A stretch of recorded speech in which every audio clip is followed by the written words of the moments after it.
நான் கடைசியா உங்களுக்கு காண்பிப்பேன். இப்ப கவனிங்க, இப்படியே ஆபிரகாம் வாராரு. ஆபிரகாமுக்கு பிள்ளைகள் எல்லாம் இருக்குது. பிறகு ஆண்டவர் ஈசாக் என்கிறார் ஒரு மகன் ஆண்டவர் ஆபிரகாமுக்கு கொடுக்கிறாரு. அதுக்கப்புறம் ஈசாக்குக்கு 2 பிள்ளைகள் பிறக்கிறார்கள். ஏசா யாக்கோப் என்கிற 2 பிள்ளைகள் பிறக்கிறாங்க.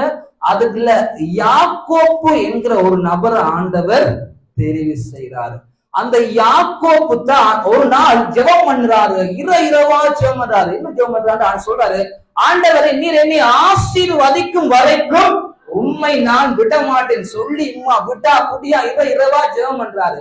ஜெபிக்கும் பொழுது ஒரு நாள் வந்து ஆண்டவர் அவரை ஆசீர்வதிக்கிறாரு. ஆசீர்வதித்துட்டு அவருக்கு ஒரு பெயர் ஆண்டவர் கொடுத்துட்டு போறாரு. அந்த பெயர் தான் என்ன பெயர்?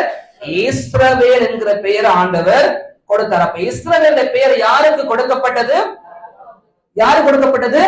யாக்கோப்புக்கு கொடுக்கப்பட்டது. அப்ப இஸ்ரவேல் என்கிற பெயர் எடுத்த யாக்கோப்புக்கு மொத்தம் 13 பிள்ளைகள், ஒரு பெண் பிள்ளையும் 12 ஆண் பிள்ளைகளும் இருந்தார்கள். அந்த 12 பிள்ளைகளோடு சேர்ந்து அவர் வாழ்ந்து கொண்டு இருக்கும் பொழுது பார்த்தால் யோசேப்பு சம்பவம் அதுக்கப்புறம் வருது. யோசேப்பு இஸ்ரவேலுக்கு எகிப்துக்கு போற காரியங்கள் அதுக்கப்புறம் நடக்கிறது.